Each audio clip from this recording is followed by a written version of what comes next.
Blackrod banging on the door of the Commons, Boris Johnson knocking on the door of his Brexit destiny. The Prime Minister looked visibly excited next to a stony-faced opposition leader Jeremy Corbyn as the two men made their way through to the upper house to hear the Queen read out Johnson's programme of reforms. Among a raft of new legislation, there is a singular priority. My government's priority is to deliver the United Kingdom's departure from the European Union on the 31st of January.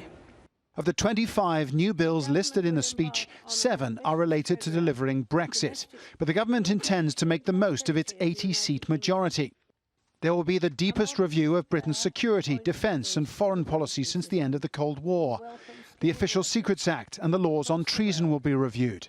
And the government will establish a Constitution, Democracy and Human Rights Commission to look at the very nature of how British democracy operates. It is a radical programme. The Queen's role is over. The ceremonial here in Parliament has finished.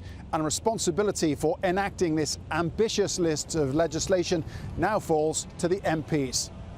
Back in the Commons, the Prime Minister was cheered by his backbenchers. I now call the Prime Minister.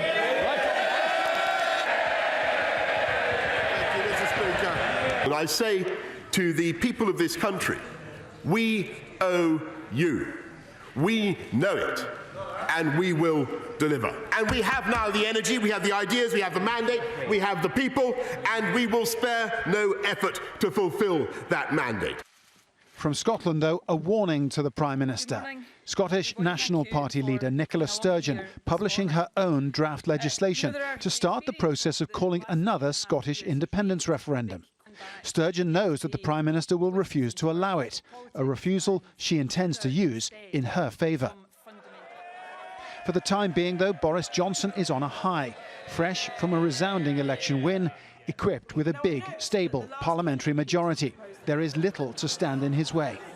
Boris Johnson's last Queen's speech back in October was also quite ambitious, but there was just no chance of him ever being able to deliver any of the policies, and it was more of a kind of shop window for the forthcoming election campaign as it was then. Whereas now there is a sense that at least in terms of the parliamentary arithmetic, he can actually deliver these policies. The pace of lawmaking will be hectic. There is a lot of legislation to pass, and less than a year to do an EU trade deal and introduce a whole new points-based immigration system seems an ambitious timetable. It may be that actually enacting the new laws will be a bigger challenge than actually passing them. Paul Brennan, Al Jazeera, Westminster.